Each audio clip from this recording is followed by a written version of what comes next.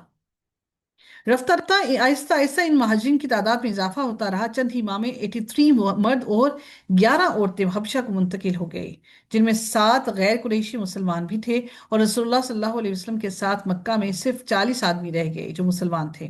صرف 40 آدمی مسلمان جو ہیں وہ مکہ میں رہ گئے، باقی لوگوں نے کیا کیا؟ وہ مدینہ ہجرت کر گئے۔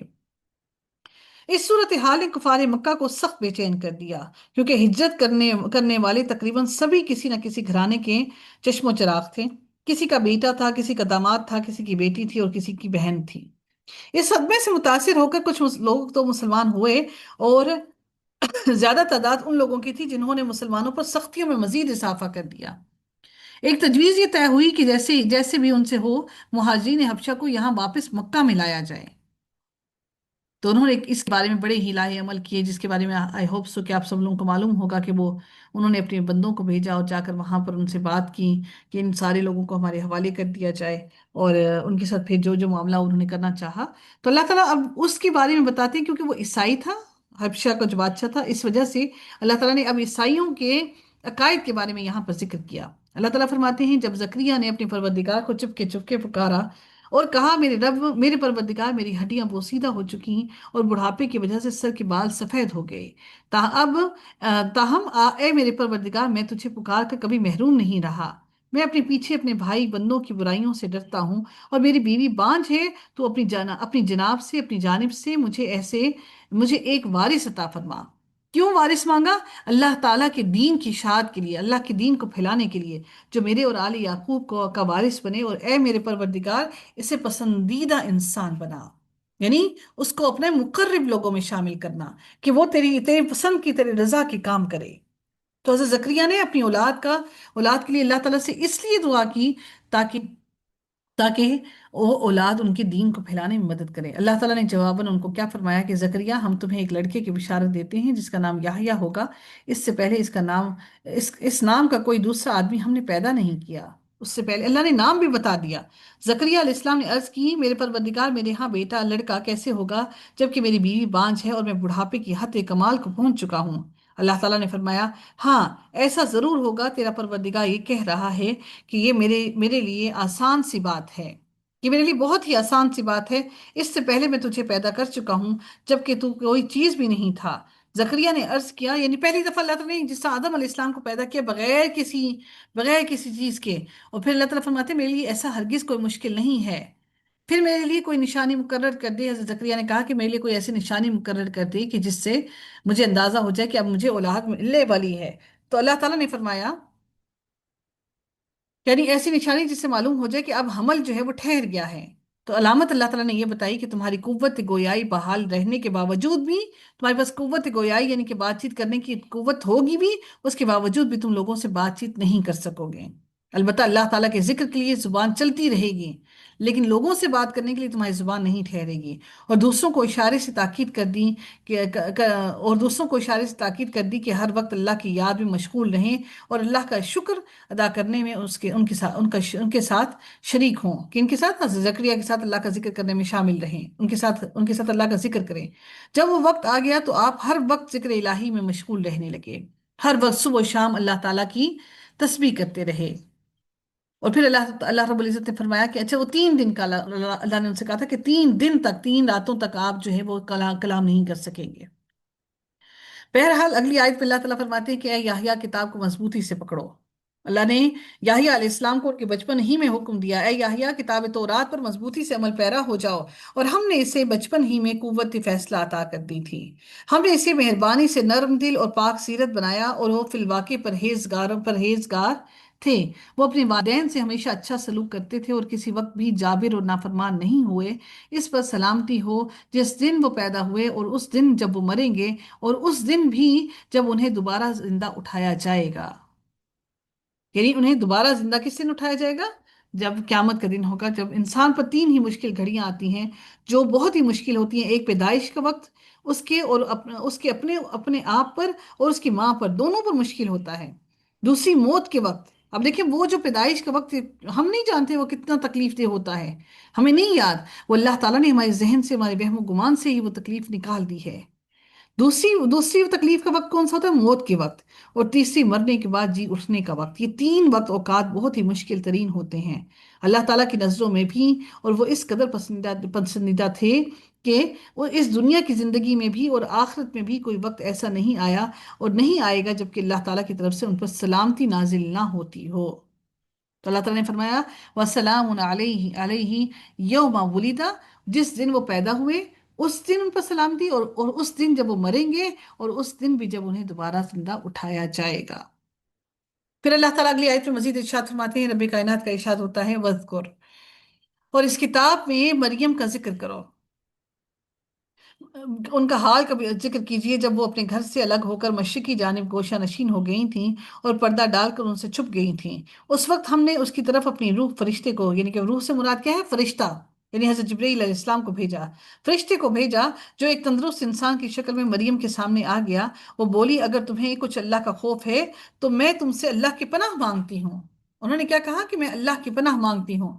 سیدہ مریم علیہ السلام جو ہیں وہ کہ بیت المقدس کے حجرے میں وہ عبادت کر رہی تھیں، اور سیدہ یحییٰ کی ان کی عادت کیا تھی کہ جب ان کی پیدائش کے بعد حضرت یحییٰ کی پیدائش کے بعد، جب حضرت عیسیٰ علیہ السلام کی معجزانہ بغیر باپ پیدائش کا ذکر کا آغاز ہو رہا ہے یہاں پر، تو ان کی پیدائش ہوئی تو سیدہ مریم علیہ السلام بیت المقدس کی مشرقی جانب ایک حجرے میں گوشہ نشین تھی، وہاں بیٹھی ہوئی تھی۔ اور یہی جو جگہ ہے نا، اسی طرف عیسائی مڑ کر انہوں نے قبلہ اپنا یہی وہ مشرقی جانب بنایا ہوا ہے، وہ اسی طرف مڑ کے عبادت کرتے ہیں، کیونکہ حضرت مریم علیہ السلام کے پیٹ میں، ان کے وطن میں اسی جانب یہیں پر وہ بیٹھی ہوئی تھی، مشغول تھی عبادت میں، تو ان کے جسم میں حضرت عیسیٰ علیہ السلام کی روح، ان کو اللہ تعالیٰ کے حکم سے ان کے جسم کے اندر جب پھونکا گیا تو ان کے جسم کے اندر ان کو ڈالا گیا۔ تو اللہ کی عبادت میں مشغول رہا کرتی تھی، پھر اس کمرے میں بھی ایک پردہ ڈال دیا تاکہ دوسرے لوگوں سے بھی الگ تھلگ رہ کر پوری یکسوئی سے اللہ کے ذکر میں مشغول ہو جائیں۔ تو جب وہ جوان ہوئی تو انہیں حیض آ گیا اور بہت زیادہ شرم محسوس ہوئی، تو اس وقت سب لوگوں سے پردہ کر لیا۔ پھر اسی علیحدگی میں غسل حیض بھی کیا۔ یہاں روح سے مراد فرشتہ ہے جو کہ حضرت جبرائیل علیہ السلام ہیں، اور ایک نوجوان اور خوبصورت مرد کی شکل میں اسی پردے کے مقام پر نمودار ہوئے۔ اور فرشتے جب انسانی شکل میں نبیوں یا برگزیدہ ہستیوں کے پاس آتے ہیں تو عموماً خوش منظر صورتوں میں ہی بہت خوبصورت ہی نظر آتے ہیں۔ اور جو مریم علیہ السلام اور جبرائیل علیہ السلام کا مکالمہ آپس میں ہوا وہ کیا تھا کہ یہ صورتحال دیکھ کر، ان کو اپنے سامنے دیکھ کر حضرت مریم جو ہے وہ بہت خوفزدہ ہو گئیں، اور ان کے لیے یہ ایک انتہائی نازک وقت تھا۔ خود بھی وہ نوجوان تھی، سامنے نوجوان اور خوش شکل مرد کھڑا تھا، تنہائی تھی، کوئی دوسرا پاس موجود نہیں تھا۔ تو وہ ان کا اتنا خوبصورت اور نورانی چہرہ دیکھ کر انہوں نے اندازہ کیا کہ آدمی تو کوئی پرہیزگار ہی معلوم ہوتا ہے، لہٰذا اسے اللہ کا واسطہ دے کر کہا کہ میں تیری طرف سے رحمان کی پناہ میں آتی ہوں، یعنی اس بات سے کہ تم مجھ پر کسی قسم کی دست درازی کرے اور مجھے کوئی نقصان پہنچائے۔ وہ بولے میں تو تمہارے پروردگار کا بھیجا ہوا ہوں، اور اسی لیے آیا ہوں کہ تمہیں ایک پاک سیرت لڑکا دوں، یعنی کہ تمہیں ایک پاک سیرت لڑکے کی خوشخبری دے دوں، پاکیزہ لڑکا دوں۔ مریم علیہ السلام نے کہا میرے ہاں لڑکا کیسے ہوگا، اور مجھے کسی انسان نے چھوا تک نہیں ہے، اور میں کبھی بدکار بھی نہ تھی۔ فرشتے نے کہا ایسا ہی ہوگا، تیرے رب نے کہا کہ وہ مجھ پر بہت آسان ہے، اور تاکہ ہم اس سے ایک لوگوں کے لیے ایک نشانی اور اپنی جانب سے ایک رحمت بنا دیں، اور ہمیشہ سے ایک طے شدہ کام ہے۔ پھر مریم نے اس بچے کا حمل اٹھا لیا تو وہ اس کے ساتھ الگ ہو کر ایک دور کی جگہ چلی گئیں۔ جب ان کا حمل ٹھہر گیا تو وہ دور چلی گئیں۔ جب حضرت جبرائیل علیہ السلام نے ان کی قمیض میں ان کی قمیض کی گریبان میں پھونکا، اور تو ان کے اندر حمل ٹھہر گیا۔ تو اس سے یہ بھی معلوم ہو جاتا ہے کہ جبرائیل علیہ السلام نے یہ کیوں کہا تھا، انہوں نے کیا کہا تھا، فَنَفَخْنَ فِيهِ مِن رُوحِنَا، کہ تاکہ میں تجھے ایک پاکیزہ لڑکا عطا کروں۔ اس میں نفخہ جبریل یا نفخہ الہی سے سیدہ مریم علیہ السلام کو حمل قرار پا گیا، اسی وجہ سے آپ کو روح اللہ کہتے ہیں۔ کس کو؟ حضرت عیسیٰ علیہ السلام کو۔ اس سے مراد یہ ہرگز نہیں ہے نعوذ باللہ، کوئی لوگ یہ سمجھتے ہیں نعوذ باللہ کہ جو عیسائی ہیں وہ یہ سمجھتے ہیں کہ نعوذ باللہ حضرت عیسیٰ علیہ السلام اللہ کے بیٹے ہیں، وہ اس نفخہ کے پھونکنے کی وجہ سے ان کو روح اللہ کہا جاتا ہے۔ تو جب حمل ٹھہر گیا تو آپ حاملہ ہو گئیں، تو اب شرم کے مارے وہاں رہنا ان کو گوارا نہ ہوا، اور آپ بیت المقدس کا حجہ چھوڑ کر بیت الحم چلی گئیں۔ بیت الحم جو وہاں سے تقریباً 8 میل کے فاصلے پر تھا۔ اب جب زچگی کے درد سے بےتاب ہو کر اٹھیں اور ایک کھجور کے تنے کا سہارا لیا، کیفیت یہ تھی کہ ایک تو ان کو درد بہت شدید تھا اور تکلیف بہت شدید تھی، دوسرا کیا تھا کہ وہ تنہائی کے عالم میں تھی، کوئی ان کے ساتھ تھا نہیں، ان کو کوئی ایسا تجربہ بھی نہ تھا کہ اس تکلیف سے وہ کیسے باہر نکلے۔ بے کسی کے عالم میں اور کوئی بھی چیز ان کی ضرورت زندگی کی کوئی چیز موجود نہ تھی۔ اس سے زیادہ ان کو سب سے زیادہ پریشان کن بات ان کے لیے یہ تھی کہ ان کے لیے بدنامی اور رسوائی کا جو پریشانی تھی ان کو سب سے زیادہ تھی۔ اب سب باتوں سے آپ اس قدر پریشان ہوئی کہ بے اختیار منہ سے یہ الفاظ نکل گئے، کاش کہ میں آج سے پہلے ہی مر چکی ہوتی اور لوگوں کے حافظے سے بھی اتر چکی ہوتی۔ اے کاش، یا لیتنی متو قبل ھذا وکنت نسیم نسیم منسیا۔ اس نے کہا اے کاش میں اس سے پہلے ہی مر جاتی اور میں بھولی بھلائی ہوئی ہوتی، یعنی لوگ مجھے بھول جاتے، لوگ میرا تذکرہ کرنا بھی بھول جاتے۔ پھر مریم کو فرشتے نے اس کے نیچے سے آواز دی کہ غم نہ کرو، یعنی ان کو آواز کیا دی کہ غم نہ کرو، یقیناً تیرے رب نے تیرے نیچے سے ایک چشمہ جاری کر دیا کیونکہ پانی بھی نہ تھا، اور تم کھجور کے تنے کو اپنی طرف ہلاؤ، تمہارے اوپر تر و تازہ پکی ہوئی کھجوریں گرائے گا۔ سبحان اللہ! درخت پر کھجور نہیں، پانی پینے کو کچھ نہیں، کچھ بھی نہیں۔ اب اکیلی بھی ہیں، تنہائی بھی ہے، سوچیے ان کی وہ تکلیف اور وہ شدت سوچیے۔ اگر ہم میں سے عورتیں پریگننٹ ہوتی ہیں تو وہ جب ہاسپٹل جاتی ہیں تو سارے کے سارے خاندان والے ساتھ جاتے ہیں، ساس بھی ساتھ ہوگی، اور بہن بھی ساتھ ہوگی، ماں بھی ساتھ ہوگی، شوہر کو بھی ساتھ لے کر جانا ہے، اس کے باوجود بھی ہم میں صبر نہیں آتا۔ حضرت مریم کو سوچیے کہ وہ اکیلی تنہا اکیلی وہاں موجود ہے، کھانے پینے کا کوئی سامان موجود نہیں، اور ان کو کوئی تجربہ بھی نہیں، کوئی آس پاس ہے بھی نہیں کہ وہ اس چیز سے سمجھ سکیں کہ اب بچہ کس طرح سے ہوگا۔ ان کی صبر کی انتہا دیکھیے۔